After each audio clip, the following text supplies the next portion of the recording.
नमस्कार मित्रों। आज के सेशन में मैं आपको related aspects of company account करके चैप्टर है जो आपका सीएस के अंदर चैप्टर है कॉर्पोरेट अकाउंटिंग में related aspect of company accounts. इसके अंदर दो टॉपिक कवर होते हैं, एक अंडर राइटिंग का टॉपिक कवर होता है और एक ईसॉप का टॉपिक कवर होता है। तो ये वाला टॉपिक मैं आपको रिवाइज कराने जा रहा हूँ। तो आइए शुरू करते हैं।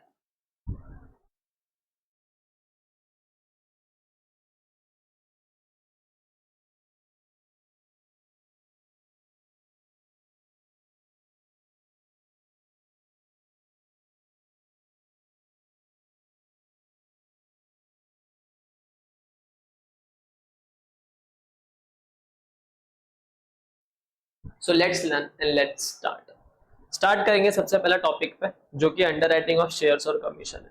जो कि क्या है? Under writing of shares and commission. Under writing of shares and commission. Before moving ahead, under writing क्या होता है हम लोग वो देख लेते हैं। Under writing is nothing but it is an agreement with और विदाउट कंडीशन, यानी इसके अंदर एक एग्रीमेंट होता है जहां पे कंडीशन हो भी सकती है और कंडीशन नहीं भी हो सकती है। To subscribe the securities of a body corporate when existing shareholder of the corporate or the public do not subscribe to the securities offered to them। इसका मतलब यही होता है कि सपोज करो एक कंपनी है, अगर वो मार्केट में अपने शेयर इशू करती है और जितना रिक्वायर्ड मिनिमम सब्सक्रिप्शन क्राइटेरिया है वो सब्सक्राइब नहीं होता, तो उस केस में क्या होगा? जो अंडर राइटिंग कंपनीज होती है, जो अंडर राइटिंग फर्म होती है, आपके पास आएंगे और आपके शेयर्स को सब्सक्राइब करके चल जाएंगे। तो यही बात बोली गई है, it is an agreement with और विदाउट कंडीशन। ये सब्सक्राइब करेंगे securities of a body corporate जब when existing share holder of the corporate, जो भी एग्जिस्टिंग शेयर होल्डर होंगे कॉर्पोरेट का, या तो वो या तो पब्लिक अगर सब्सक्राइब नहीं करे सिक्योरिटीज को जो उनको ऑफर की हुई है वो। अब मिनिमम सब्सक्रिप्शन रिक्वायर्ड है 90%, यानी अगर कोई भी कंपनी मार्केट में आती है, आईपीओ लॉन्च करती है, तो उसके आईपीओ को हम लोग वैलिड तभी मानेंगे जब मिनिमम 90% ऑफ द सब्सक्रिप्शन उसको पब्लिक से मिले। अगर मिनिमम 90% मिल गया तो वो लोग अंडर राइटर के पास नहीं जाएंगे, बट अगर मिनिमम 90% नहीं मिला तो उन लोगों को अंडर राइटर्स के पास जाना होगा और वहां से उनका जो लाइबिलिटी बनेगा अंडर राइटर का वो निकालना होगा। तो ये वाले टॉपिक में हमको क्या करना होता है? ये वाले टॉपिक में हमें यही निकालना होता है कि नेट लाइबिलिटी कितनी बनेगी ईच अंडर राइटर का। अगर एक अंडर राइटर है तो सारा का सारा लाइबिलिटी उसका हो जाएगा। अगर डिफरेंट अंडर राइटर्स है तो उसके कुछ फॉर्मूलाज होते हैं, फॉर्मेट होता है, वो फॉलो करोगे तो आपको पता चल जाएगा कि ईच अंडर राइटर को कितना मुझे लाइबिलिटी पे करना है, यानी नंबर ऑफ शेयर कितने कितने अंडर राइटर कितने नंबर ऑफ शेयर हमको दे के जाएंगे। अब देखो, अंडर राइटिंग एग्रीमेंट, सब under writing and over writing. सब अंडर राइटिंग क्या होता है वो देख लो। सपोज करो एक कंपनी ए है, अब इसने एक अंडर राइटिंग फर्म अपॉइंट करी, इसने एक अंडर राइटिंग फर्म अपॉइंट की जिसका नाम है अंडर राइटिंग ए। अब इस अंडर राइटिंग फर्म ने क्या किया ना, अपने लाइबिलिटी को कम करने के लिए बी सी डी ई इनके साथ एग्रीमेंट कर लिया। अंडर राइटिंग ए ने अपनी लाइबिलिटीज को कम करने के लिए बी के साथ, सी के साथ, डी के साथ और ई के साथ, इन चारों के साथ क्या कर लिया? अपना एक एग्रीमेंट कर लिया। तो अगर इन फ्यूचर अगर कंपनी ए मार्केट में आईपीओ लेके आती है और अगर उसका आईपीओ अंडर सब्सक्राइब होता है तो वो किसके पास जाएगी? अंडर राइटर ए के पास जाएगी। तो ए क्या करेगा? बी के पास जाएगा, सी के पास जाएगा, डी के पास जाएगा और ई के पास जाएगा और उनसे कहेगा कि ये कंपनी का अंडर राइटिंग प्रॉपर नहीं हुआ है, कंपनी का आईपीओ प्रॉपर पब्लिश नहीं हुआ है, अंडर सब्सक्रिप्शन हो गया, तो जो लाइबिलिटी बन रही है मेरी, मैं आप चारों के साथ मैंने भी एग्रीमेंट किया था, तो आप लोग वो नंबर ऑफ शेयर खरीद लो। तो जो बी और सी और डी जो है ना, इनको हम लोग बोलते हैं सब अंडर राइटिंग, क्योंकि ए बड़ा वाला अंडर राइटिंग और उसके नीचे ये लोग आते हैं, तो इनको हम लोग क्या बोलते हैं? सब अंडर राइटिंग। यही होता है ओवर राइडिंग कमीशन का एक कंसेप्ट। सब अंडर राइटिंग को हम लोग जो कमीशन देते हैं उसको बोलते हैं ओवर राइडिंग कंसेप्ट। ठीक है, आई होप आपको अंडर राइटिंग और सब अंडर राइटिंग समझ गया हो। आगे देखते हैं अभी अंडर राइटिंग कमीशन क्या होगा। अब देखो, जो भी अंडर राइटर होते हैं वो लोग क्या ऐसी पॉकेट में आपका शेयर आके खरीदेंगे क्या? नहीं ना, वो लोग एक लाइबिलिटी ले रहे हैं, वो लोग एक रिस्क ले रहे हैं कि अगर आप मार्केट में जाते हो, एक minute, okay, so they are taking one risk if you are going to the market, if any company going to the market and publish its IPO, and if it is not subscribed fully as per required by the SEBI regulation, तो जो भी under writers होगा वो लोग आपके share आके खरीद के उसको प्रॉपर आईपीओ की तरह लेके आएंगे, उसको वैलिड बनाएंगे। तो ये जो रिस्क है अंडर सब्सक्रिप्शन होने का, ये कौन ले रहा है? अंडर राइटर्स हो रहे हैं। तो उसके बदले में अंडरराइटर को कुछ तो चाहिए होगा ना। तो जो अंडरराइटर को जो चाहिए होता है, जो कंसिडरेशन उसके बदले में वो डिमांड करते हैं, वो कमीशन डिमांड करते हैं। तो दे वांट अंडरराइटिंग कमीशन। और ये अंडरराइटिंग कमीशन कैसे दिया जा सकता है, तो देख लो, either in paid in cash, आप कैश में पे कर सकते हो, या फिर फुल्ली पेड अप शेयर दे देना अंडरराइटर्स को, या फिर डिबेंचर में दे सकते हो, या फिर कॉम्बिनेशन ऑफ ऑल दिस, या तो कैश दे दो, या तो इक्विटी शेयर दे दो, या तो डिबेंचर दे दो, या तो इनका कॉम्बिनेशन दे दो। और जो भी आप कमीशन दोगे वो प्रोसीडिंग फ्रॉम द इशू, यानी अगर आपने कोई शेयर इशू किया उससे जो प्रोसीड आ रहा है वहां से भी पे कर सकते हो, और जो कंपनी का प्रॉफिट होगा आप वहां से भी पे कर सकते हो। उसके बाद commission paid does not exceed, important. अब जो भी आप कमीशन पे कर रहे हो ना उसकी लिमिट है। अगर आपने शेयर मार्केट में इशू किया है उस केस में ना आपको ये रेट फॉलो करना पड़ेगा, और ये रेट का व्हिच एवर इज लोअर निकालना पड़ेगा। 5% ऑफ द प्राइस, अब ये जो प्राइस है इसका मतलब होता है it is an issue price. तो जो भी इशू प्राइस होगा उसका 5% आपको टोटालिटी में लेना है, ठीक है, आपको लेना है टोटालिटी में। तो जो भी टोटल प्राइस आएगा उसका 5% निकाल लो, और या फिर जो भी रेट ऑथराइज बाय आर्टिकल लगी वो उन दोनों का लोअर करना, वो लोअर रेट से ही आप कमीशन पे कर पाओगे। एग्जाम्पल का लिए देख लो, सपोज करो इक्विटी के केस में 5% है, ठीक है, और जो रेट ऑथोराइज हुआ है सपोज करना आपको इक्विटी के केस में कितना है 5%, इक्विटी के केस में 5%, और जो रेट ऑथोराइज हुआ वो 3%। तो इस केस में आप कितना परसेंट कमीशन दे पाओगे, तो इस केस में आपको 5% और 3%, विच एवर इज लोअर 3%। तो 3% के रेट से आप क्या कर पाओगे, कमीशन पे कर पाओगे, ठीक है। वही इन केस ऑफ अगर डिबेंचर होगा तो ये जो 5% की रेट है वो 2.5% हो जाता है। तो 2.5% of the price at which debenture are issued और अमाउंट।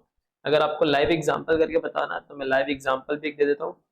सपोज करना है 10,000 शेयर्स थे जिसकी इश्यू प्राइस थी 20 रुपीज, और एओए ने यानी आर्टिकल ऑफ एसोसिएशन ने जो रेट देके रखी थी कमीशन की वो देके रखी थी 8%, ठीक है। अब सबसे पहले मैं क्या करूंगा, रेट निकालूंगा, और ये जो मैंने इशू किया इसके दो केस ले लेते हैं, case number 1, case number 2।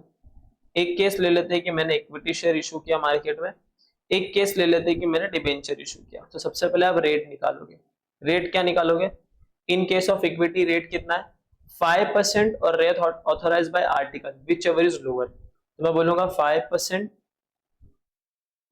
Red वाला मार्कर ले लेता हूं, 5% और rate authorise by article of association.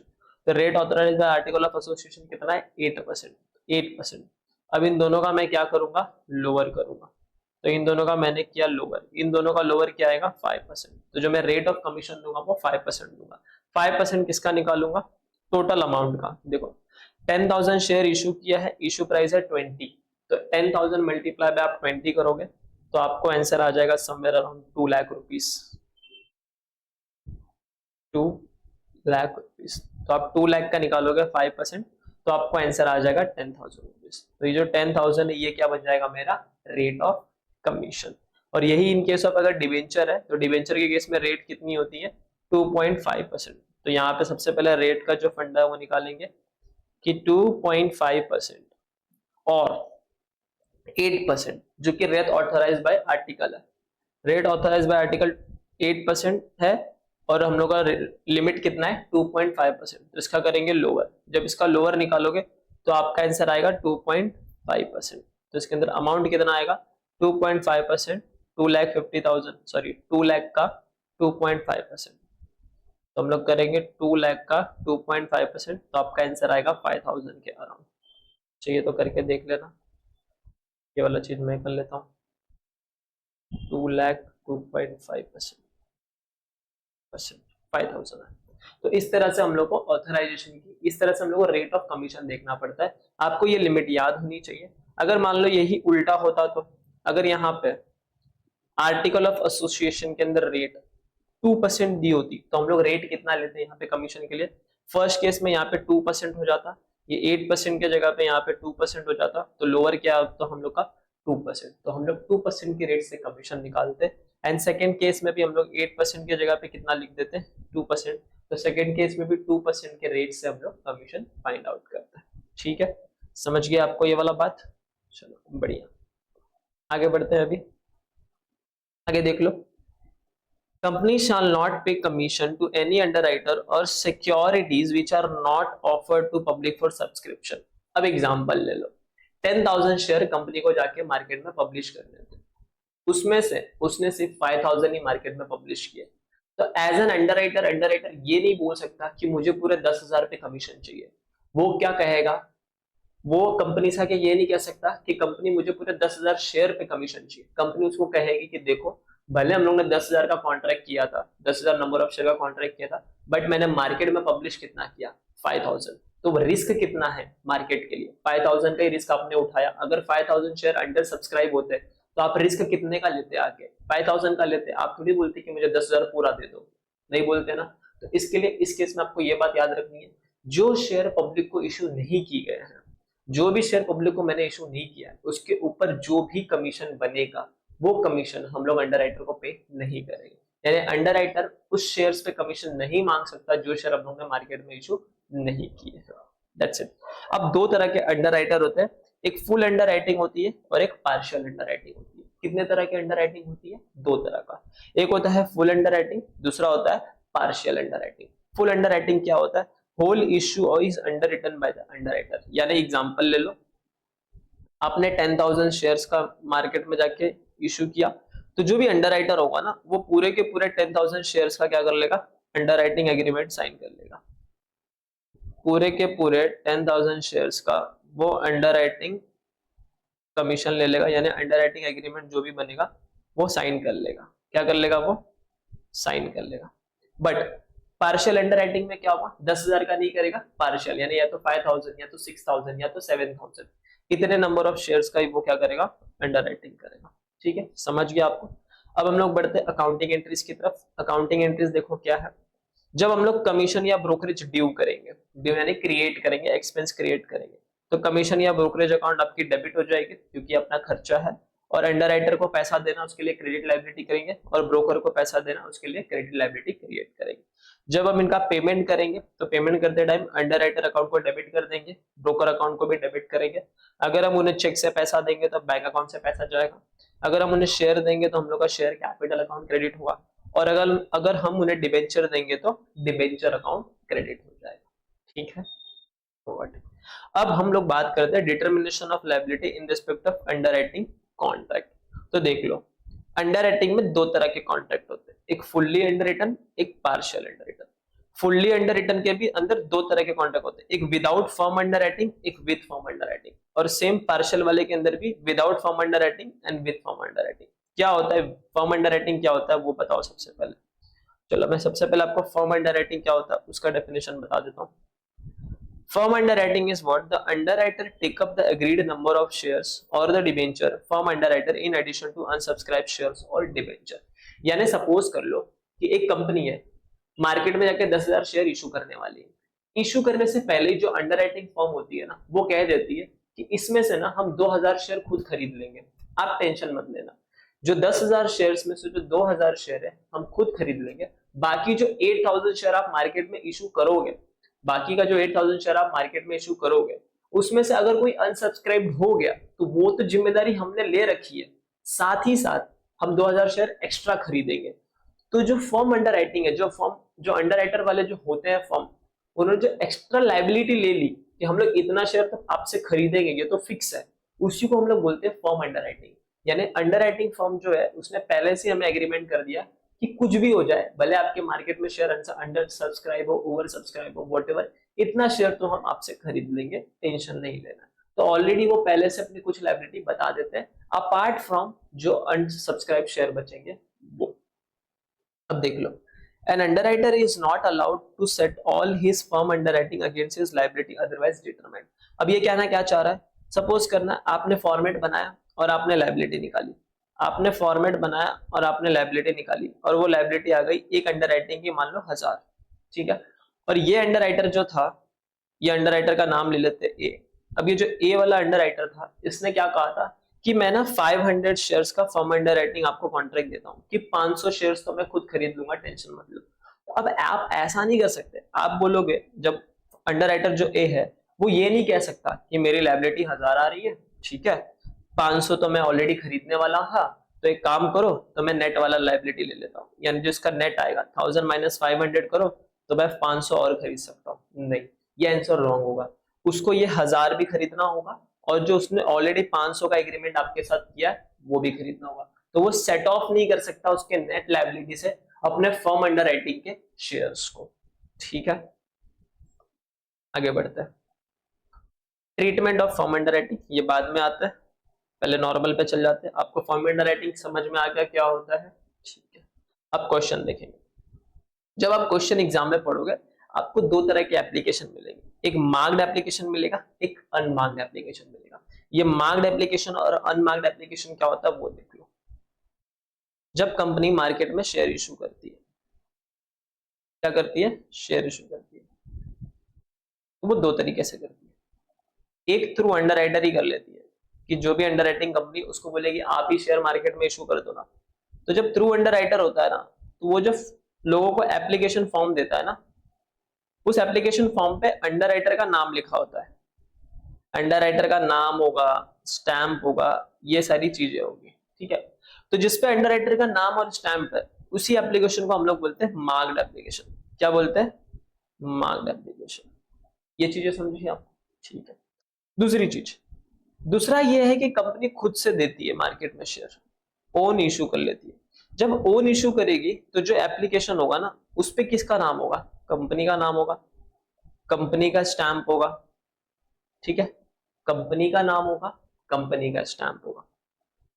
उस केस में जो एप्लीकेशन होता है उसको हम लोग बोलते हैं अनमार्क्ड एप्लीकेशन। क्या बोलते हैं उससे? Unmarked application. ठीक है, समझ गया दो प्रोसीजर आपको।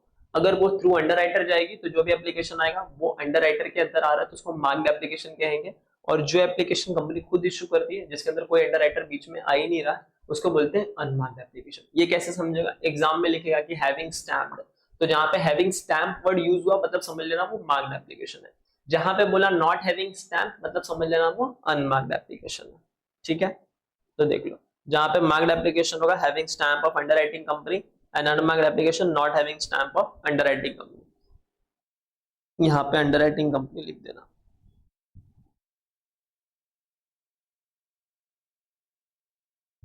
ठीक है, अब केस नंबर 1 देखते हैं। सबसे पहला केस 1। केस नंबर 1 देखो, when the issue is fully underwriter. When the issue is fully underwriter और सिंगल अंडरराइटर है। मान लो 10,000 शेयर मेरे को मार्केट में इशू करने थे, मुझे 10,000 शेयर मार्केट में इशू करने थे, और एक अंडरराइटर के पास जाता हूँ और उसको बोलता हूँ देखो दोस्त मेरे को ना ये 10,000 शेयर मार्केट में इशू करने, बट मुझे डर लग रहा है कि अंडर सब्सक्राइब ना हो जाए। तो वो अकेला बंदा पूरा शेयर का जिम्मेदारी ले लेता है, यानी वो अकेला अंडरराइटर बन जाता है। तो उस केस में क्या होगा? Means one person is the only underwriter, so entire credit is given to that one person. तो इस केस में क्या होगा? जो भी मार्क्ड एप्लीकेशन आएगा, जो भी अनमार्क्ड एप्लीकेशन आएगा, सबका क्रेडिट उसको हम लोग दे देंगे। तो हम लोग उसकी नेट लायबिलिटी कैसे निकालेंगे?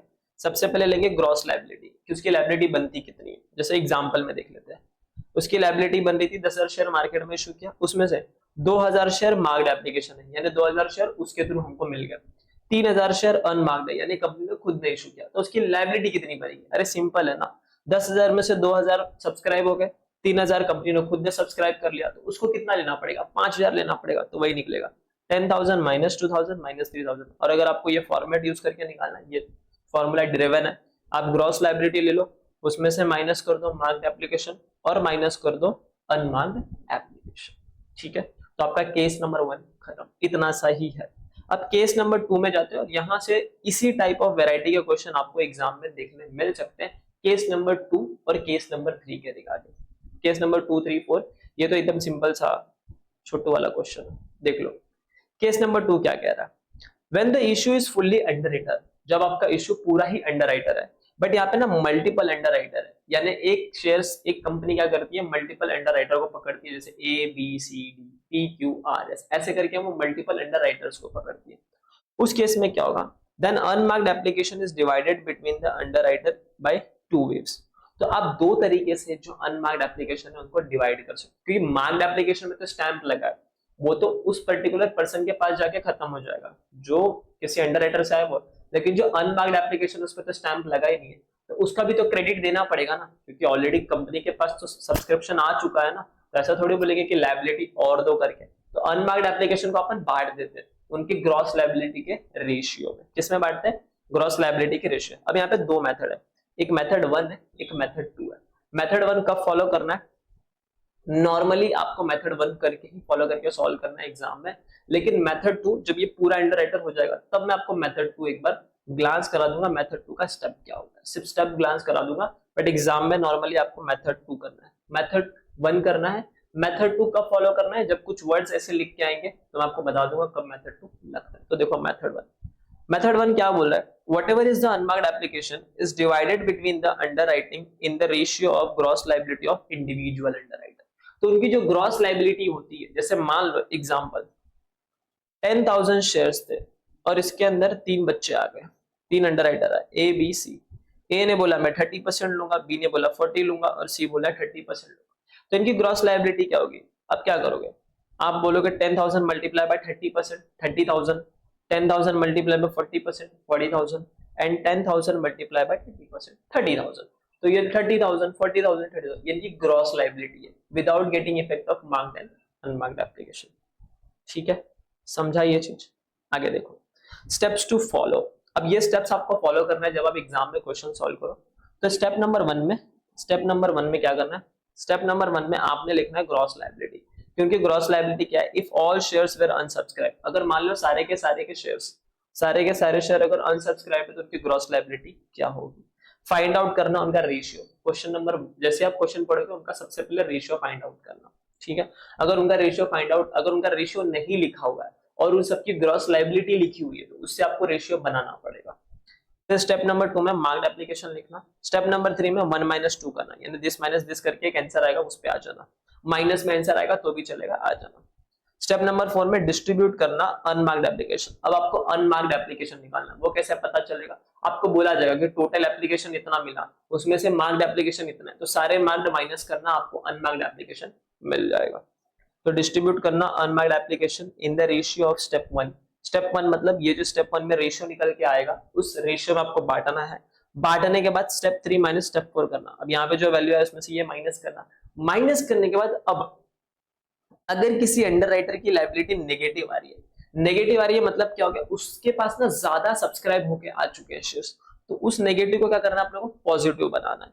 तो आपको कुछ बिलो स्टेप्स फाइनल करने पड़ेंगे। जब नेगेटिव आएगा तो उस केस में आपको डिस्ट्रीब्यूट करना है negative amount to positive amount. तो जो भी नेगेटिव अमाउंट होगा उसको पॉजिटिव अमाउंट में बांटना है इन the ratio of their step 1 ratio. तो जो ग्रॉस लायबिलिटी उनकी रेशियो निकल के आ रही थी उस रेशियो में आपको बांटना है। Distribute negative amount to positive amount underwriter in the ratio of their step 1 ratio. तो जो स्टेप 1 का रेशियो आएगा उस रेशियो में आपको बांटना है। ठीक है, ये चीजें समझी। और यहाँ पे units until all amount comes to positive, तो जब तक सारे अमाउंट पॉजिटिव नहीं आए तब। अब सपोज करो एग्जांपल 4 अंडरराइटर थे, 2 अंडरराइटर का नेगेटिव आया, तो आपको क्या करना है, सबसे पहले एक अंडरराइटर का, जब 2 का नेगेटिव आया तो 2 का तो पॉजिटिव आया होगा, तो एक अंडरराइटर को बांटना, बचे हुए 2 पॉजिटिव में उसको नील करना। फिर दूसरे वाले अंडरराइटर को भी बांटना, बचे हुए 2 पॉजिटिव में उसको नील करना। ठीक है, 0 कर देना उनकी। तो जहां पे नेगेटिव है आपको एट द एंड उसकी नेट लायबिलिटी 0 लेके आ जाती है। ठीक है, इन केस ऑफ सिंपल एग्जांपल जहां पे फॉर्म अंडरराइटिंग पिक्चर में नहीं आता। अब जब भी ऐसा क्वेश्चन है आपको अपना डेटा इस फॉर्मेट में बना लेना है। आप यहाँ पे अंडरराइटर लिख देना, यहाँ पे मार्क्ड एप्लीकेशन लिखना, यहाँ पे फॉर्म अंडरराइटिंग। अगर क्वेश्चन में फॉर्म अंडरराइटिंग है आपको यहाँ पे लिख देना है, टोटल कर देना इन दोनों का प्लस करोगे तो टोटल आ जाएगा। फिर टोटल ऑफ ए आएगा, ये आने के बाद ऐड कर देना अनमार्क्ड एप्लीकेशन। अनमार्क्ड एप्लीकेशन कैसे आएगा, टोटल कितने सब्सक्राइब हुए उसमें से मार्क्ड, यानी ये मार्क का टोटल करोगे तो आपको अनमार्क का वैल्यू मिलेगा। वो जैसे ही आप ऐड करोगे आपको टोटल पता चल जाएगा कि टोटल मार्क, फॉर्म अंडरराइटिंग और अनमार्क कितने हैं। ठीक है, ये ऐड कर देना, it is a positive. Then आपको टोटल इश्यू यहाँ पे लिखने हैं और इसमें से जब इसका बैलेंसिंग फिगर निकालोगे तो आपको मिलेगा shares not applied, it is a balancing figure. ठीक है, ये होने के बाद आपको नॉर्मली ये वाले रेशियो में क्वेश्चन सॉल्व करना है। आपने ग्रॉस लायबिलिटी लिख ली, मार्क्ड एप्लीकेशन लिख लिया, बैलेंस आया, फिर माइनस किया unmarked application ratio of gross liability में। फिर जो भी बैलेंस आया, अगर कोई बैलेंस नेगेटिव आता है तो उसका क्रेडिट देंगे, उसको पॉजिटिव में करेंगे और लास्ट में आएगी आपकी नेट लायबिलिटी। ठीक है, क्लियर है यहाँ तक? चलो बहुत बढ़िया। अब calculating net liability when firm underwriting is given. अगर क्वेश्चन में फर्म अंडरराइटिंग दिया हुआ है उस केस में आप नेट लायबिलिटी कैसे निकालोगे वो देखते हैं। तो फर्म अंडरराइटिंग क्या होता है वो मैंने बता दिया था। अब ट्रीटमेंट ऑफ फर्म अंडरराइटिंग, आपके पास 2 ऑप्शन है, एक ऑप्शन ए होता है, एक ऑप्शन बी होता है। ऑप्शन ए ये है कि आप फर्म अंडरराइटिंग को ट्रीट करो मार्क्ड एप्लीकेशन। क्या ट्रीट करो? Marked application. पहला ऑप्शन ये है कि फर्म अंडरराइटिंग को मार्क्ड एप्लीकेशन ट्रीट करो, दूसरा ऑप्शन ये है कि फर्म अंडरराइटिंग को अनमार्क्ड एप्लीकेशन ट्रीट करो। ठीक है, वापस बोलता हूं, पहला ऑप्शन है फर्म अंडरराइटिंग को मार्क्ड एप्लीकेशन ट्रीट करो, दूसरा ऑप्शन है फर्म अंडरराइटिंग को अनमार्क्ड एप्लीकेशन ट्रीट करो। तो देख लो, जब आप ट्रीट करोगे, अगर आपने फर्म अंडरराइटिंग को मार्क्ड एप्लीकेशन ट्रीट किया तो आपका क्वेश्चन ऑफ फॉर्मेट कैसा होगा सॉल्व करने का, ये लिख दिया आपने अंडरराइटर के नाम, ये लिख दिया आपने टोटल, ग्रॉस लायबिलिटी लिख देना उनका रेशियो, माइनस करना मार्क्ड एप्लीकेशन फर्म अंडरराइटिंग के, आपको बैलेंस मिलेगा, फिर माइनस करना unmarked application ratio of gross liability, आपको एक बैलेंस मिलेगा। अगर कोई बैलेंस आपका नेगेटिव आ रहा है तो आपको बांटना है, क्रेडिट देना है, क्रेडिट देने के बाद ऐड कर देना लास्ट में फर्म अंडरराइटिंग, क्योंकि फर्म अंडरराइटिंग तो उनको करना ही पड़ेगा, और अपने नेट लायबिलिटी। ये देखो यहाँ पे जब आप माइनस करोगे ना मार्क्ड एप्लीकेशन विद फर्म, तो जो मार्क्ड एप्लीकेशन था उसमें ऐड करना फर्म अंडरराइटिंग, दोनों ऐड करके माइनस माइनस कर देना। ठीक है, और अगर आपने मार्क्ड एप्लीकेशन को अनमार्क्ड ट्रीट किया तो उस केस में कैसे करोगे सॉल्व, सेम ABC लिखना, टोटल करना, ठीक है, ग्रॉस लायबिलिटी लिखना उसका रेशियो, माइनस करना मार्क्ड एप्लीकेशन, आपको एक बैलेंस मिलेगा। ये बैलेंस मिलने के बाद आपको माइनस करना है unmarked application including firm underwriting. अब क्या करना, फर्म अंडरराइटिंग लेना, फर्म अंडरराइटिंग का टोटल, ठीक है, इंडिविजुअल नहीं, सबका फर्म अंडरराइटिंग का टोटल, अनमार्क का टोटल, दोनों को ऐड करना, और ऐड करने के बाद ग्रॉस लायबिलिटी में बांट देना। वापस बोलो, फर्म अंडरराइटिंग का टोटल, अनमार्क्ड एप्लीकेशन टोटल, दोनों को करना है ऐड, ऐड करने के बाद ग्रॉस लायबिलिटी में बांट देना, जी रेशियो ऑफ GL पे बांट देना। जो भी बैलेंस आएगा, अगर नेगेटिव आया तो उसको पॉजिटिव बना के पॉजिटिव बनाएंगे, और बाद में फर्म अंडरराइटिंग में ऐड करके आपको मिल जाएगा नेट लायबिलिटी। ठीक है, यहां तक चीजें समझी। अब मैं एक आपको क्वेश्चन दिखा देता हूं, इसी के साथ साथ और ज्यादा अच्छे से क्लैरिटी आपको मिल जाएगा। क्वेश्चन देख लो,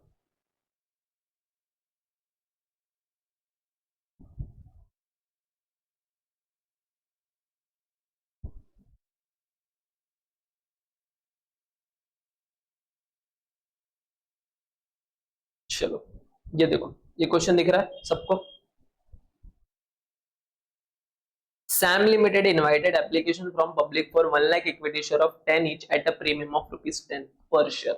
यानी आप देखोगे 10 रुपए उसकी फेस वैल्यू है, 10 रुपए उसने प्रीमियम पे मंगाया, यानी 10 रुपए फेस वैल्यू, 10 रुपए क्या है उसकी, 10 rupees is nothing but ₹10 is the face value, plus ₹10 is nothing but the premium. तो टोटल जो इश्यू प्राइस हो गई वो कितनी हो गई उसकी, 20 रुपीज। अब मुझे बताओ कमीशन किस में मिलेगा, अगर ये क्वेश्चन पे मान लो कमीशन है तो कमीशन किस में मिलेगा, 10 रुपए में मिलेगा कि 20 रुपए पे मिलेगा, ऑफ कोर्स उसको कमीशन कितने पे मिलेगा, 20 रुपीज में मिलेगा, 10 रुपीज फेस वैल्यू पे नहीं मिलेगा, जो भी इश्यू प्राइस है उस पर मिलेगा। आगे देख लो, the entire issue was underwritten by the underwriter A, B, C and D। अब ये जो एंटायर इशू है वो सब अंडरराइटर ने ले लिया, और जो अंडरराइटर के नाम है, एक का नाम A, B और दूसरे का नाम C, D। ठीक है, आगे क्वेश्चन में पढ़ते हैं। टू द एक्सटेंट 30%, 30%, 20%, 20%, यानी A ने बोला मैं 30% का जिम्मा लूंगा, B भी बोलता है मैं 30% का जिम्मेदारी लूंगा, C कहता है मैं 20% देख लूंगा, और D कहता है मैं 20% देख लूंगा। उसके बाद with the provision of firm underwriting, अब देखो अब इन लोगों ने फर्म अंडरराइटिंग भी लेके रखा है। फर्म अंडरराइटिंग कितना लेके रखा है, 3000, 2000, 1000 और 1000। यानी ए ने बोला है कि मैं 3000 शेयर खरीद लूंगा, बी बोलता है मैं 2000 ले लूंगा, सी बोलता है मैं 1000 करूंगा, और डी बोलता है मैं 1000 शेयर खरीद लूंगा। The underwriter were entitled to the maximum commission permitted by the law. अब ये बोल रहा है जो भी अंडरराइटर है ना, जो भी मैक्सिमम कमीशन बनता है जो कि लॉ में परमिटेड है वो उनको दे दो। ठीक है, इस केस में इक्विटी के केस में 5% और AOA whichever is lower, debt के केस में 2.5% और आर्टिकल ऑथराइजेशन में जितना रेट लिखा है वो विच एवर इज लोअर वो देंगे। क्वेश्चन में आगे देखो, the company received application for 70,000। अब यहाँ पे कंपनी को 70,000 का एप्लीकेशन आ गया है फ्रॉम पब्लिक से, आउट ऑफ विच जिसमें से application for 19,000, 10,000, 21,000, 8,000 were marked in favour. अब देखो यहाँ पे सामने से बोल दिया कि ये मार्क्ड एप्लीकेशन, यानी 19,000 A का, B का 10,000, C का 21,000 और D का 8,000, ये फेवर में मार्क्ड है रेस्पेक्टिवली। ठीक है, तो 70,000 में से 19, 10, 21, 8 ये मार्क्ड है, तो जो डिफरेंस बचेगा वो अनमार्क्ड हो जाएगा। कैलकुलेट करना है liability of each of the underwriter and also calculate underwriting commission.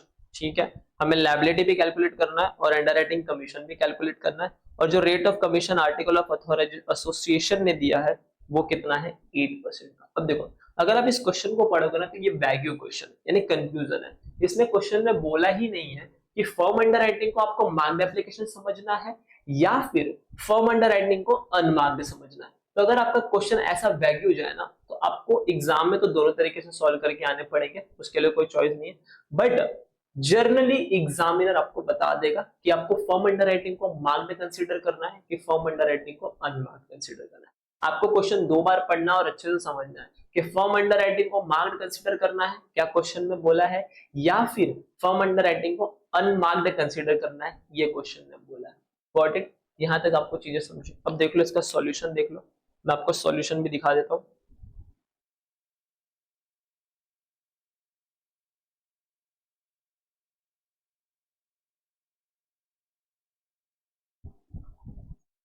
देखो एक मिनट, ये वाला नहीं है, ये वाला है। देखो ये क्वेश्चन नंबर 2, जो भी डेटा है उस डेटा को हम लोगों ने क्या कर दिया, टेबल में इनबिल्ड कर दिया। जो भी डेटा था हम लोगों ने टेबल में डाल दिया। अंडर राइटर लिख दिया ABCD, मार्क्ड एप्लीकेशन 19 10 21 8 क्वेश्चन के हिसाब से। Firm under writing 3 2 1000 7000, total 22 20। अभी देखो ये 19 प्लस 3 करोगे तो आपको 22 मिलेगा, 10 प्लस 2 करोगे आपको ये मिलेगा 12। ये दिस प्लस करके हम लोग को ये वाली वैल्यू डिराइव्ड हो गई। 65 कैसे आए, इन सबको ऐड करोगे तो 65 आ जाएगा। अब अनमार्क्ड निकालना है तो क्या करेंगे, 70,000 का हम लोग का टोटल एप्लीकेशन मिला था, उसमें से मार्क्ड है, ये देखो ये पूरे मार्क्ड एप्लीकेशन, मार्क का टोटल कितना है 58,000। तो 70 माइनस 58 करोगे तो आंसर कितना आ जाएगा 12,000।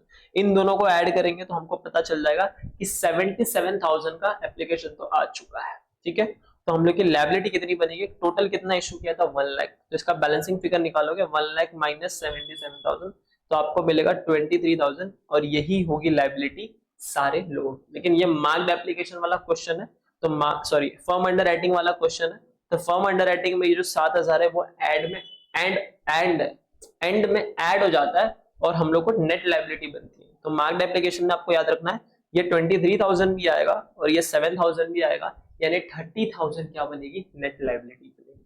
ठीक है, अगर हम लोग क्वेश्चन में आगे बढ़ते हैं तो देख लो फर्स्ट वाला जहां पे आपने कंसीडर किया underwriting as marked application का, तो सबसे पहला पर्टिकुलर ABCD और टोटल आपने ग्रॉस लायबिलिटी लिख ली।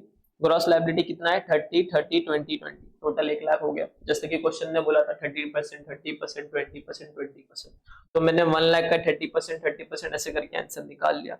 फिर मैंने क्या किया, marked and unmarked, marked application को जो भी फॉर्म अंडर राइटिंग है उसको कंसीडर किया, मार्क्ड एप्लीकेशन दोनों को ऐड करके माइनस किया। ये देखो हम लोग ने दोनों को ऐड करके आंसर ऑलरेडी ऊपर निकाला है, तो ये वाले वैल्यूज को हम लोग ने यहाँ से माइनस कर दिया।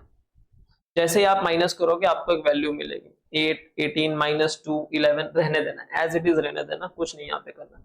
फिर आपको अनमार्क्ड एप्लीकेशन माइनस करना है, लेकिन जो अनमार्क्ड माइनस करोगे वो रेशियो ऑफ GL में माइनस करोगे। अनमार्क कितना है 12,000, इस 12,000 को आप रेशियो में डिस्ट्रीब्यूट करोगे। कौन से रेशियो में, रेशियो कितना था हम लोग का 33:2, यानी अगर आप रेशियो देखोगे 33:2 का हम लोग का रेशियो था।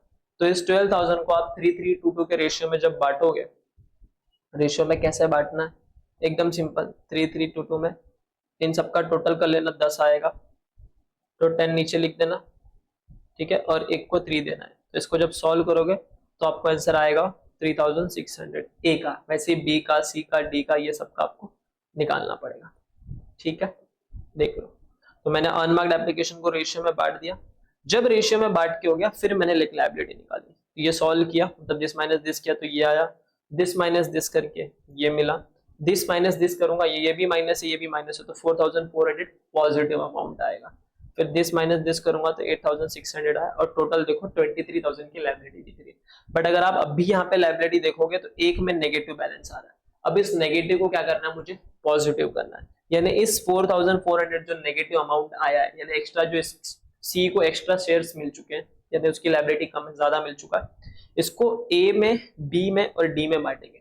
बट कौन से रेशियो में बांटेंगे, तो आपको क्या करना है देखना है, ए का 3 है, बी का 3 है और डी का कितना है 2 है, यानी आपको एक नया रेशियो फॉर्म करना पड़ेगा यहाँ पे, अपार्ट फ्रॉम 3 3 2 यानी 8। तो आप क्या करोगे, ये जो 4400 आ रहा है, इस 4400 को आप 332 के रेशियो में बांटोगे। जब 332 के रेशियो में बांटोगे, अगर मैं कैलकुलेशन दिखाऊं तो ये 4400 डिवाइड बाय 8, क्योंकि 3 3 प्लस 6 8 मल्टीप्लाई बाय 3, एक आंसर आएगा, ये जाएगा ए को।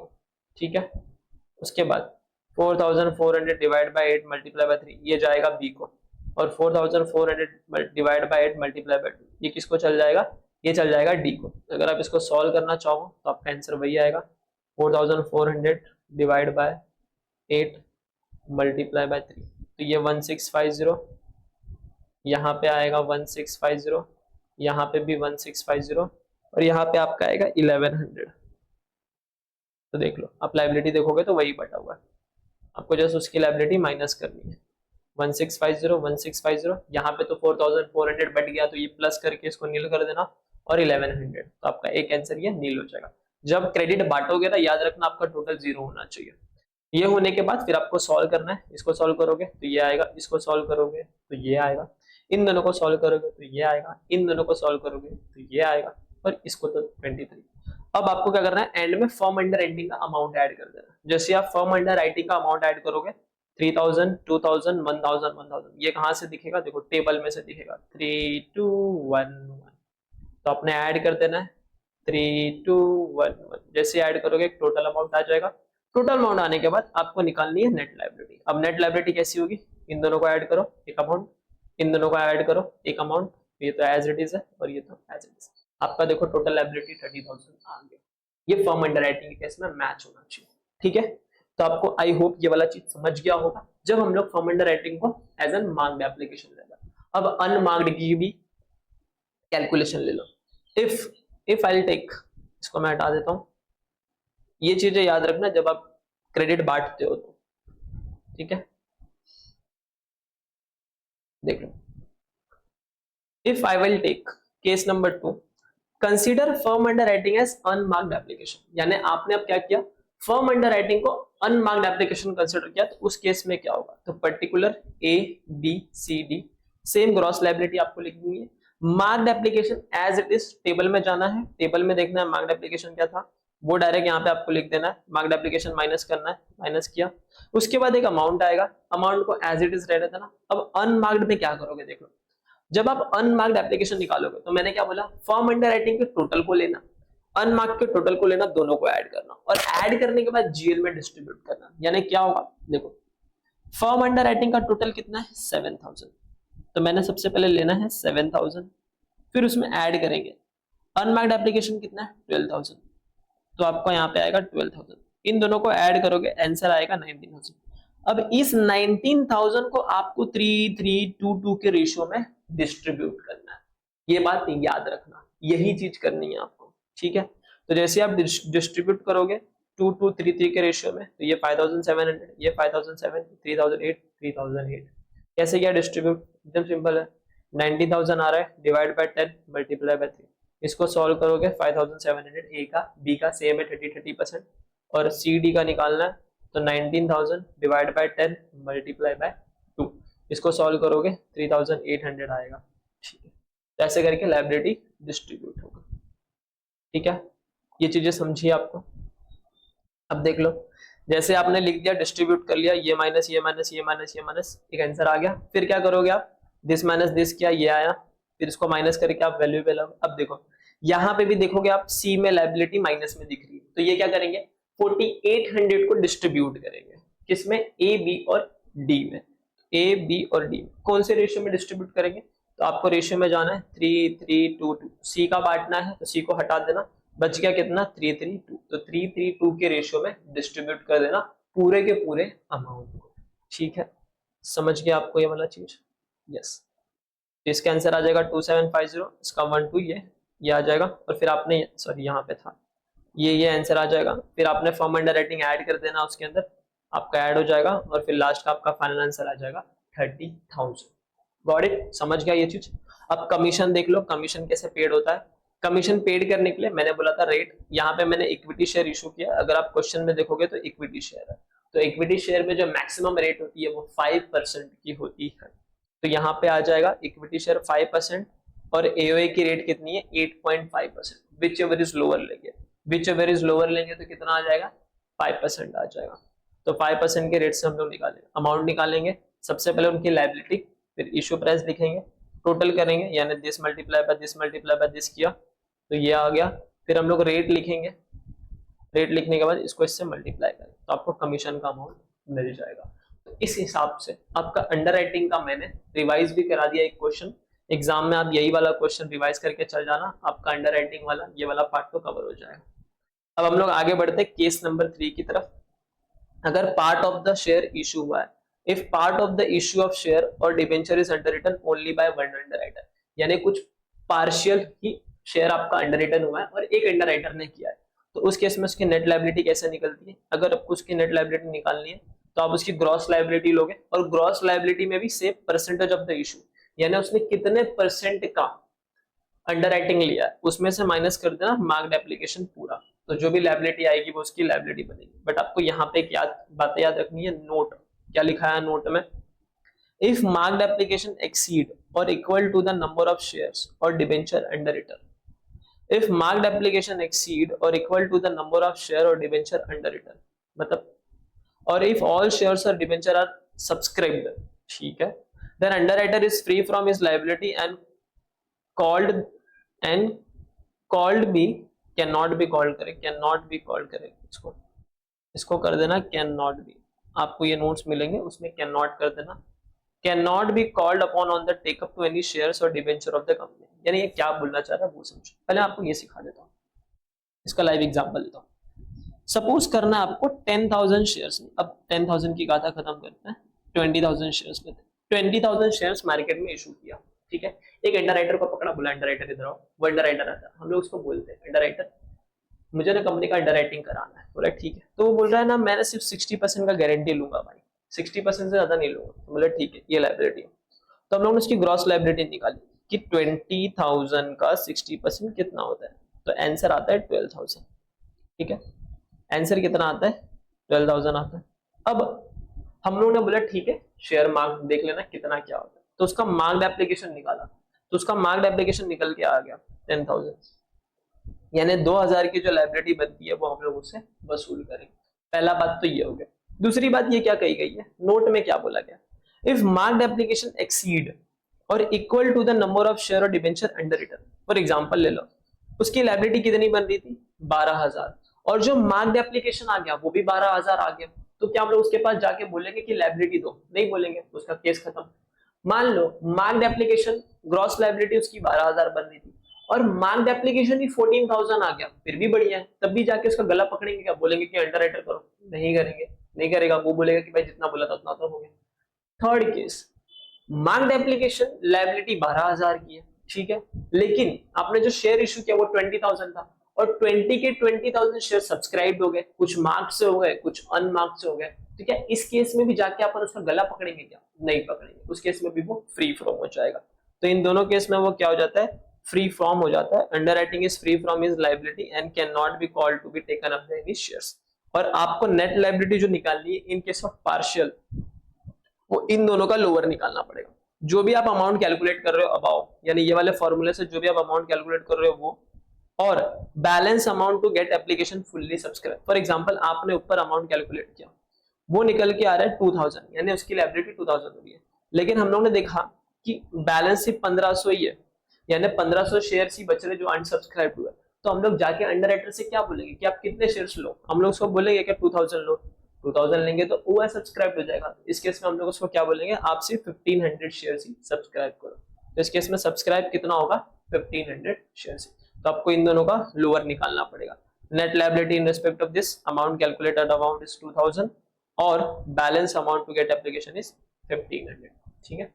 एक मिनट रुकना। तो ये जो समझ गए आपको लायबिलिटी लोअर लेनी है। किसकी लोअर लेनी है?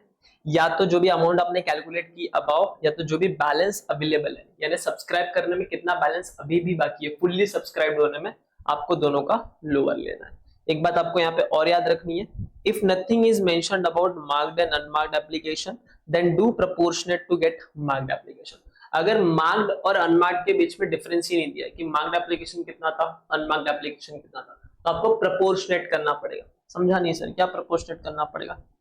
सपोज करो 20,000 शेयर्स, ठीक है, and you taken the liability, आपने जो लाइबिलिटी ली है, you taken the liability of 60%, और क्वेश्चन बोलता है कि एप्लीकेशन रिसीव्ड हुआ, क्या हुआ, जो भी एप्लीकेशन था वो एप्लीकेशन रिसीव्ड हुआ 14,000 शेयर्स का। अब हम लोग को निकालनी है लायबिलिटी। लायबिलिटी निकालने के लिए मैंने क्या बताया था कि आपको ग्रॉस लायबिलिटी लेना होगा, डैश से dash percentage of the liability minus dash percent, यानी यहाँ पे क्या होगा 20,000 का 60% यानी 12,000 आपकी लायबिलिटी आएगी, माइनस करेंगे मार्क्ड एप्लीकेशन, इसमें तो मार्क्ड दिया ही नहीं है, तो आप क्या करोगे पता है, प्रपोर्शनेट लेना पड़ेगा। यानी ये जो टोटल अमाउंट रिसीव हुआ है ना 14,000, इस 14,000 का 60% निकालना और 40% निकालना, यानी जो बैलेंस आएगा वो, तो जो 60% होगा ना 14,000 का 60% इज समवेयर अराउंड 40,000 का 60%, 8,400, तो जो 8,400 आएगा ना वो आपका बन जाएगा मार्क्ड एप्लीकेशन, ठीक है। और जो 40% आएगा, 40% कितना होगा, 14 टू 28 56, निकाल लेते हैं, 40% 5,600, तो ये जो 5,600 आएगा ये आपका बन जाएगा अनमार्क्ड एप्लीकेशन, ठीक है। तो आपकी लायबिलिटी इस केस में क्या बनेगी, अगर मैं लायबिलिटी निकालना चाहूं तो आप लोगे 12,000 माइनस मार्क्ड 8,400, तो आपका आंसर कितना आएगा 3,600, 12,000 माइनस 8,400, ठीक है।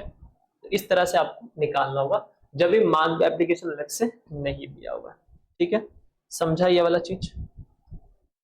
अब देखो आगे, अल्टरनेटिवली आप चाहो तो इसको ऐसे भी निकाल सकते हो, if you want to find out alternatively, तो अल्टरनेटिवली आप निकाल सकते हो नेट लायबिलिटी अगर आपको निकालनी है तो जो भी इशूड होगा वो लेना, उसमें से माइनस करना सब्सक्राइब्ड, जितने सब्सक्राइब्ड होगा वो माइनस करना, तो एक अमाउंट आएगा, उस अमाउंट का परसेंटेज ऑफ अंडर राइटिंग, जितना अंडर राइटर ने लिया वो लेना।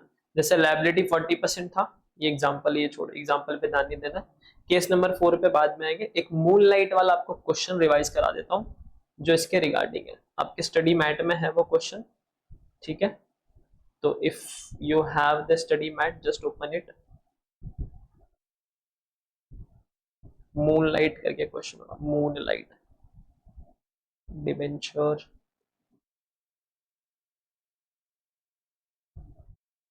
अकाउंटिंग फॉर डिबेंचर, नहीं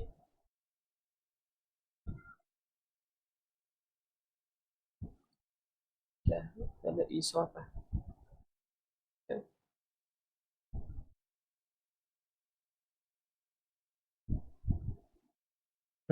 ये वाला क्वेश्चन देख लो। अभी क्वेश्चन ध्यान से देखना, ठीक है, ये क्वेश्चन रिवाइज करोगे आपका केस नंबर 3 रिवाइज हो जाएगा। देखो, मूनलाइट लिमिटेड क्या बोला है, मूनलाइट लिमिटेड ने इशू किया 50,000 equity share of which only 60% was underwritten by the green, ठीक है। Application for 45,000 share were received in all, out of which application for 60,000 26,000 were marked. तो ये बता रहा है कि उसको एप्लीकेशन मिला है, सबसे पहले तो शेयर जो इशू किया 50,000, उसका 60% अंडर राइटर किया है किसने, ग्रीन ने किया है। अब जो एप्लीकेशन मिला है 45,000 शेयर्स का, उसमें से 26,000 क्या है, मार्क्ड एप्लीकेशन, बस इतना ही लाइन लिखा है और बाकी डिस्कशन की गई है। डिटरमाइन करो लायबिलिटी ऑफ ग्रीन की, तो अगर आप नॉर्मली लायबिलिटी ग्रीन की निकालना चाहते हो तो आप क्या करोगे, आप बोलोगे 50,000 का 60% लो, उसमें से माइनस करो ये 26,000, ठीक है। तो 50,000 का 60% कितना होता है, 30,000 होता है, तो हम लोग बोलेंगे 30,000 माइनस 26,000, यानी आंसर कितना आएगा 4,000। तो देखो वही है 4,000, ये 4,000 आ गई लायबिलिटी ऑफ ग्रीन, समझा ये वाला चीज। बस एक तो तरीका ये है। दूसरा मैंने इसको जैसे सब बांट दिया था कि 50,000 60% मार्क्ड है, उसमें से 45,000 की एप्लीकेशन आई है, 26,000 मार्क्ड है, तो 90,000 अनमार्क्ड हो गई, यानी ये 45,000 में से 26,000 माइनस किया है। फिर ग्रॉस लायबिलिटी क्या बनेगी, 50,000 का 60% 30,000 आएगा, उसमें से मार्क्ड माइनस करेंगे 26,000, तो नेट लायबिलिटी कितनी बन गई 4000। अब नीचे कुछ नोट्स दिए, इस नोट्स को एकदम ध्यान से पढ़ना। पहला, अगर मार्क्ड एप्लीकेशन 30,000 शेयर्स का है या फिर उससे ज्यादा है तो उस केस में उसकी लायबिलिटी बनेगी नहीं। जो मैंने नोट में लिखाया था कि उसका लायबिलिटी कितना बन रहा था, अब इस केस में लायबिलिटी कितना बन रहा है 30,000। मार्क्ड एप्लीकेशन अगर 30,000 आ जाए तो क्या हम उसके पास जाएंगे क्या लायबिलिटी करने? नहीं, क्योंकि आपकी लायबिलिटी 30 की बन रही थी, आपके थ्रू 30,000 शेयर आ गए, आपके पास हमें जाना ही नहीं। Second case, if the application received by the company were all for all 50,000 shares and Green would have no liability at all। अगर मान लो जो एप्लीकेशन है वो 50,000 पूरे के पूरे की आ गई तो क्या उस केस में भी जाएंगे क्या उसके पास? नहीं जाएंगे, क्योंकि पूरा हम लोग का शेयर सब्सक्राइब होगा। थर्ड चीज देख लो, if the application received by the company were for 48,000। अब यहाँ पे अगर हमको एप्लीकेशन 48,000 की मिल गई तो बैलेंस कितना बच गया और सब्सक्राइब होने में 2,000, और उसकी लायबिलिटी हम लोग ने कितने निकाली? हम लोग ने निकाली 4,000। बैलेंस कितना बच गया 2,000, तो इसमें से क्या लेंगे? लोअर लेंगे। तो इसका लोअर आंसर कितना आ रहा था 2,000। तो इस केस में उसकी लायबिलिटी कितनी बनेगी 2,000 बनेगी। ठीक है, समझा ये वाला चीज आपको एकदम बढ़िया तरीके से? यस। अब लास्ट में देखो, ये सम टाइम वही वाली पार्ट है जो मैंने आपको जस्ट बताया था। समटाइम्स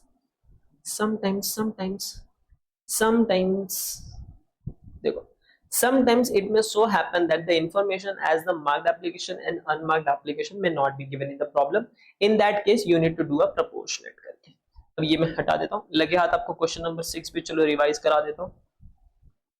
ठीक है, तो मेरा मानना यही है कि अगर चीजें कर ही रहे तो थोड़ा अच्छे से कर लेते हैं, है ना। ऐसे भी आप 2 के स्पीड में देख लो, पता है मुझे वो बात। सर एग्जाम से पहले 2 के स्पीड में ही देखेंगे ना, 1 के स्पीड में थोड़ी देखेंगे। हाँ समझ सकता हूँ, don't worry, I am just doing मस्ती। देखो ध्यान दो, गुड्स अर्थ लिमिटेड ने इशू किया 30,000 6% debenture of 100 each. 60% of the issue was underwritten by the black. ठीक है, ब्लैक आता है, बोलता है 60% मैं लेके आऊं। अब एप्लीकेशन 28,000 के लिए उसको मिल चुकी है, इस केस में आपको लायबिलिटी निकालनी। तो मैंने जो दूसरा वाला फॉर्मूला बताया था ना, that issued minus subscribed multiply by 60%, जो भी उसका रेट होगा। देखो यहाँ पे वही किया गया। इशूड कितना है, ग्रॉस लायबिलिटी फॉर बैक। अगर 2 तरीके हैं, पहला तरीका आप अगर निकालना चाहो जो मैंने आपको पहले बताया कि ग्रॉस लायबिलिटी निकालोगे 30,000 का तो 18,000 आएगा। 30,000 का 60% 18,000। उसमें से मार्क्ड एप्लीकेशन कितना? अब देखो इस क्वेश्चन में आपको मार्क्ड बताया ही नहीं, तो आप प्रपोर्शनेट करोगे। आप प्रपोर्शनेट क्या करोगे, ये लोगे 28,000 और इस 28,000 का आप 60% करोगे, तो आपका आंसर देखना 16,800 ही आएगा। करके दिखाता हूँ आपको। 28,000 मल्टीप्लाई बाय 60%, 16,800 आया।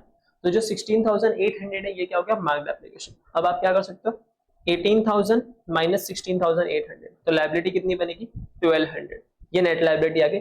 या फिर इसका निकालने का दूसरा तरीका जो मैंने अल्टरनेटिवली आपको बताया था कि आप पूरा इशूड ले लो, इशूड 28,000 है, माइनस करेंगे subscribe 28,000, sorry issued 30,000 minus subscribe करेंगे जो सब्सक्राइबर 28,000, तो इसका आंसर कितना आएगा 2,000। इस 2,000 का 60% निकाल लो, इसका आंसर भी आप देखोगे 1,200 ही आएगा। तो ये अल्टरनेटिव तरीके से भी आपका आंसर हो गया। ठीक है, समझा ये वाला चीज? Very nice. चलो अब हम लोग आगे बढ़ते हैं कंसेप्ट नोट्स में। केस नंबर 4 देख लो, उसके बाद एक मेथड 2 है, वो मेथड 2 में आपको जैसे डिस्कस कर दूंगा, फिर आपका चीज हो जाएगा। Case number 4, if part of the issue of shares or debenture is underwritten by the number of underwriting, यानी more than, यानी part of the shares he underwriting हुआ है बट एक से ज्यादा अंडरराइटर है, उस केस में आपको क्या करना है, सेम एज केस 2, जो केस 2 फॉलो कर रहे थे ना सेम आना है, बस याद रखना है आपको यहाँ पे। But here gross liability is different, यहाँ पे ग्रॉस लायबिलिटी डिफरेंट आएगी एंड इग्नोर करना है यहाँ पे अनमार्क्ड एप्लीकेशन। यहाँ पे अनमार्क्ड एप्लीकेशन को छूना ही नहीं है, देखना ही नहीं है, इग्नोर करना है, और जो भी ग्रॉस लायबिलिटी है वहां पे डिफरेंट आएगी। रेफर करो इलस्ट्रेशन 7, मैंने इलस्ट्रेशन 7 बोला तो है, अभी मैं जस्ट दिखा देता हूँ, don't worry about it. Underwriting commission निकालना है तो कैसे निकालोगे, commission is equal to number of shares multiply by issue price multiply by rate of commission. याद रखना इशू प्राइस है, and don't take net liability shares. आपको यहाँ पे ये वाले शेयर्स नहीं लेने जो नेट लायबिलिटी में आ रहे थे, जैसे ये अगर आप सॉल्यूशन देखोगे, इस सॉल्यूशन में नेट लायबिलिटी में आ रहा है ना शेयर्स, तो you don't need to take this one shares, ये वाले शेयर्स आपको नहीं लेने। टोटल आपने ग्रॉस लायबिलिटी कितने की वो वाले शेयर्स लेना है, तो वो लेके आपको आंसर सॉल्व करना है। अब मैं आपको क्वेश्चन 7 दिखा, केस नंबर 4 का इलस्ट्रेशन 7 भी रिवाइज करा देता हूँ so that you will get an idea. देख लो, जाओ।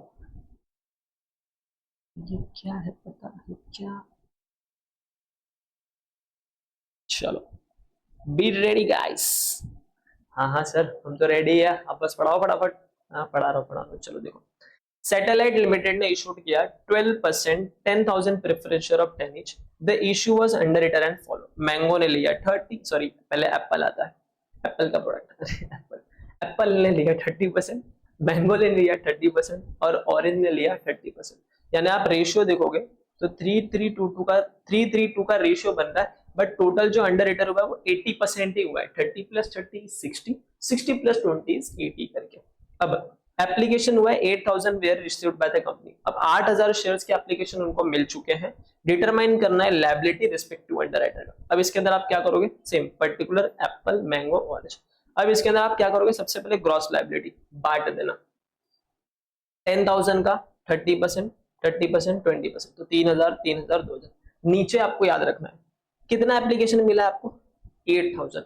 अब इस 8,000 का आपको क्या देना है, क्रेडिट देना है। तो आप ना 8,000 का भी क्या करोगे, आप 8,000 का भी 30%, फिर 8,000 का 30%, फिर 8,000 का 20%, ऐसे करना। गलती से भी ये पूरा 8,000 तीनों में मत बांटना, ठीक है। तो अगर आप 8,000 का 30% करोगे तो 2,400 आएगा, यहाँ पे भी 2,400 और यहाँ पे भी 1,600। फिर दिस माइनस दिस करोगे तो इसकी नेट लायबिलिटी 600 आएगी, दिस माइनस दिस 600 और दिस माइनस दिस 400 आएगा, ठीक है। और इसका एक अल्टरनेटिव तरीका भी है कि आप टोटल शेयर इशूड लिखो 10,000, उसमें से सब्सक्राइब वाला जो एप्लीकेशन रिसीव वो माइनस करो तो अनसब्सक्राइब मिलेगा। अब इस अनसब्सक्राइब को मल्टीप्लाई बाय कितना लोगों ने लिया था, तो 30% ऑफ 2,600, 30% ऑफ 2,600 एंड 20% ऑफ 2,400, इन तीनों को टोटल करोगे 1,600 शेयर्स आएगा और 4,000 शेयर्स वो अंडर रिटर्न है, वो अनइशूड हो जाएंगे, ठीक है। Got it. बस एक लास्ट चीज बची है, वो एक बार देख लो, फिर आपका ये अंडर राइटिंग कमीशन खत्म हो जाएगा एकदम। 2 मिनट में खत्म कर दो। देखो, अब ना एक मेथड 2 होता है, मेथड 2 बोलता है आपको एक नया रेशियो निकालना है। कौन सा ratio, gross liability minus marked application करके।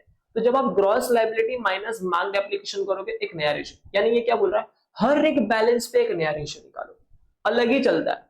जो ऊपर अभी तक जो हम लोग करे आ रहे हैं ना वो एकदम सिंपल है, एकदम सॉर्टेड है, लेकिन ये बोल रहा है हर एक बैलेंस पे एक नया रेशियो निकालो। यानी देखो, इसका सॉल्व करने का तरीका ही अलग है। ये क्या कहता है आपको बताता हूँ, रुक जाओ। तो अंडर राइटिंग, हाँ जी, इस तरह से देख लो, ये माइट भी ज्यादा बेटर लग रहा है। देख लो, if your question is method two case 1 में 2 मेथड थे, मेथड 1 एंड मेथड 2, ये मेथड 2 पढ़ा रहा हूँ। लास्ट वाली चीज आ गई एग्जाम में तो ठीक है, आई तो आई। All unmarked application are divided between, यानी जितने भी अनमार्क्ड एप्लीकेशन है आप इसको किस में डिवाइड करोगे, under writer in the ratio of gross liability less marked application. अगर क्वेश्चन में बोला है जितने भी अनमार्क्ड एप्लीकेशन है आप उनको डिवाइड करो इन the ratio of gross liability minus marked application, तो आपको ये वाला मेथड फॉलो करना पड़ेगा, ठीक है। कुछ नहीं, एकदम सिंपल है। पहले हम लोग क्या करते थे, अनमार्क्ड को किस में बांटते थे, ग्रॉस लायबिलिटी में, रेशियो में। बट एक नया रेशियो निकलेगा gross liability minus marked application, फिर सॉल्व करोगे एक नया रेशियो निकलेगा, उससे क्रेडिट दोगे, फिर सॉल्व करोगे एक नया रेशियो निकलेगा, ऐसे करके यहाँ पे रेशियोज निकलते हैं। तो देखो, स्टेप नंबर 1 में आपने एक जीएल का रेशियो मारा, फिर स्टेप नंबर 2 में राइट करना मार्क्ड एप्लीकेशन, मार्क्ड एप्लीकेशन निकलने के बाद स्टेप नंबर 3 में माइनस करोगे, यानी ग्रॉस लायबिलिटी में से मार्क माइनस करना। माइनस करने के बाद अगर सब अमाउंट पॉजिटिव आया, टेंशन नहीं, उसका एक नया रेशियो बनाओ। लेकिन अगर वो अमाउंट पॉजिटिव नहीं आया, अगर उसमें से कोई भी अमाउंट नेगेटिव आता है, ठीक है, अगर कोई अमाउंट नेगेटिव आता है तो उस नेगेटिव अमाउंट को आपको बांटना पड़ेगा, क्रेडिट देना पड़ेगा ग्रॉस लायबिलिटी के रेशियो, ठीक है। वही बोला, स्टेप 1 - 2 करो, राइट रेशियो करो, स्टेप 1 - 2 आफ्टर एडजस्टमेंट, वो बांटने के बाद if any negative amount comes then distribute in the ratio of gross liability. यहाँ पे आपको एक, फिर स्टेप 3 पे आपको एक रेशियो मिलेगा, ये रेशियो क्या होगा, gross liability minus marked application का। फिर स्टेप नंबर 4 आएगा, स्टेप नंबर 4 में क्या करना, distribute unmarked application in the ratio of step 3। तो जो भी अनमार्क्ड एप्लीकेशन होगा, अब आप स्टेप 3 में एक रेशियो बनेगा, उसमें आप बांट देना।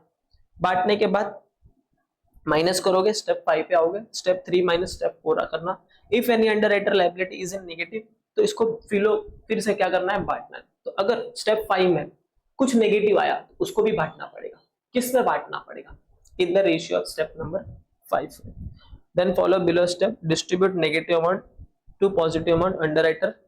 अब यहाँ पे ना कुछ तो हो गया है, जो गलती से चीजें किधर और लिख गई है, हल्के से हटाता हूँ।